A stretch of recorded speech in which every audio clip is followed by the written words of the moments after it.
మంగళవారం ఈ సందర్భంగా రుణ బాధల నుంచి సులభంగా బయటపడటానికి గృహము, స్థలము, పొలము ఇటువంటివి అమ్మాలని ప్రయత్నిస్తున్నప్పుడు అమ్మకాలు విజయవంతం చేసుకోవటానికి ఎలాంటి ప్రత్యేకమైన పరిహారాలు పాటించాలో, అలాగే ప్రయాణాలు విజయవంతం కావటానికి, కోర్టు వ్యవహారాల్లో విజయాలు సిద్ధింపజేసుకోవటానికి ఎలాంటి ప్రత్యేకమైన పరిహారాలు పాటించాలో నేటి పరిహారాలు, పరిష్కారాలు అనే అంశంలో పరిశీలిద్దాం. ప్రధానంగా స్థలం కానీ, ఇల్లు కానీ, పొలం కానీ అమ్మాలని చాలా కాలంగా ప్రయత్నిస్తున్నప్పటికీ ఆ ప్రయత్నం విజయవంతం కాక ఇబ్బంది పడుతున్న తరుణంలో ఆ ప్రయత్నాలు తొందరగా విజయవంతం చేసుకోవటానికి, తీవ్రమైన అప్పుల బాధల నుంచి తొందరగా బయటపడటానికి మంగళవారం జిల్లేడు చెట్టుకు సంబంధించిన ఒక ప్రత్యేకమైన పరిహారం పాటించాలి. ఆ పరిహారం ఏంటంటే, మంగళవారం సందర్భంగా జిల్లేడు చెట్టు దగ్గరకు వెళ్ళి జిల్లేడు చెట్టు దగ్గర గోమయాన్ని ఉంచి ఆ గోమయం మీద కొద్దిగా పసుపు కుంకుమ చల్లాలి. ఆ గోమయం మీద ఒక మట్టి ప్రమిద ఉంచాలి. దానిలో నువ్వుల నూనె పోసి 2 లేదా 3 ఒత్తులు వేసి దీపం వెలిగించాలి. ఆ దీపంలో కొద్దిగా పంచదార వేయాలి లేదా బెల్లం ముక్క వేయాలి. ఆ తర్వాత జిల్లేడు చెట్టు మొదట్లో 2.5 లీటర్ల ఆవు పాలల్లో కొద్దిగా తేనె, కొంచెం గంధము కలిపి ఆ ఆవు పాలు పొయ్యాలి. అలా జిల్లేడు చెట్టు మొదట్లో తేనె, గంధము కలిపినటువంటి ఆవు పాలు పోసిన తర్వాత జిల్లేడు చెట్టుకి 9 ప్రదక్షిణలు చేసి జిల్లేడు చెట్టు మొదట్లో ఉన్నటువంటి మట్టిని కొద్దిగా గృహానికి తెచ్చుకోవాలి. అలా తెచ్చుకొని ఆ మట్టితో చిన్న శివలింగాన్ని తయారు చేసుకోవాలి. అంటే జిల్లేడు చెట్టు దగ్గర ఉన్నటువంటి మట్టితో ఒక పార్థివలింగాన్ని తయారు చేసుకోవాలి.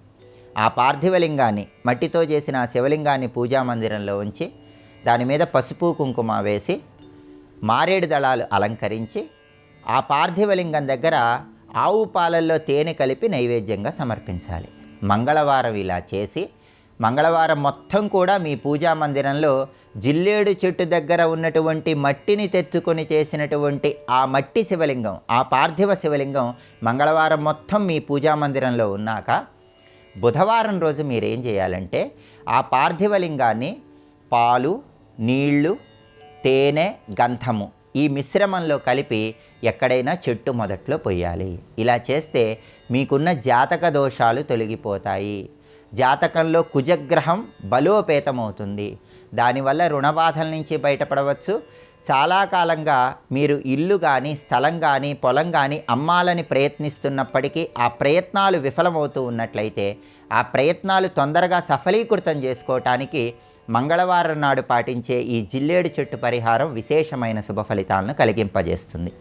అలాగే ఎవరైనా సరే చాలా కాలంగా శత్రుబాధల వల్ల ఇబ్బందులు ఎదుర్కొంటున్నా, కోర్టుపరమైన వ్యవహారాల్లో ఇబ్బందులు ఎదుర్కొంటున్నా, ప్రయాణాల పరంగా ప్రయోజనాలు లేక ఇబ్బంది పడుతున్నా, వీటన్నిటి నుంచి బయటపడటానికి మంగళవారం రోజు దుర్గాదేవి ఆలయంలో ఒక ప్రత్యేకమైన దీపాన్ని వెలిగించాలి. కోర్టు వ్యవహారాల్లో విజయాలు అందిపుచ్చుకోవటానికి, శత్రుబాధల నుంచి బయటపడటానికి, ప్రయాణాల్లో ప్రయోజనాలు సిద్ధింపజేసుకోవటానికి దుర్గాదేవి ఆలయ ప్రాంగణంలో వెలిగించే ఈ దీపం మంగళవారం విశేషమైన శుభ ఫలితాలను కలిగింపజేస్తుంది. ఈ దీపాన్ని ఎలా వెలిగించాలంటే, దుర్గాదేవి ఆలయ ప్రాంగణంలో ఒక మట్టి ప్రమిదను ఉంచి ఆ మట్టి ప్రమిదలో 2 ఎండుమిరపకాయలు ఉంచండి. దానిలో ఇంకొక మట్టి ప్రమిద ఉంచండి. ఆ మట్టి ప్రమిదలో వేప నూనె పోసి 2 ఒత్తులు లేదా 4 ఒత్తులు విడిగా వేసి దీపాన్ని వెలిగించండి. ఇలా మట్టి ప్రమిదలో ఎండుమిరపకాయలు ఉంచి దాని మీద ఇంకొక మట్టి ప్రమిద ఉంచి దానిలో వేప నూనె పోసి దుర్గాదేవి ఆలయ ప్రాంగణంలో దీపం పెట్టి ఆ దీపం దగ్గర ఒక బెల్లం ముక్క నైవేద్యం పెట్టి గృహానికి వచ్చినట్లయితే దుర్గాదేవి సంపూర్ణమైన అనుగ్రహం కలుగుతుంది. ఇలా 4 మంగళవారాలు చేయటం ద్వారా కోర్టు వ్యవహారాలలో విజయాలను అందిపుచ్చుకోవటానికి, శత్రుబాధల తీవ్రతను తగ్గింపజేసుకోవటానికి, ప్రయాణాలు సురక్షితంగా చేయటానికి, ప్రయాణాల్లో వచ్చే ఇబ్బందులు అధిగమించటానికి ఈ దీపం విశేషంగా సహకరిస్తుంది. కాబట్టి మంగళవారం సందర్భంగా జిల్లేడు చెట్టుకు సంబంధించిన పరిహారం చేయండి. దుర్గాదేవి ఆలయ ప్రాంగణంలో ఈ శక్తివంతమైన దీపాన్ని వెలిగించండి.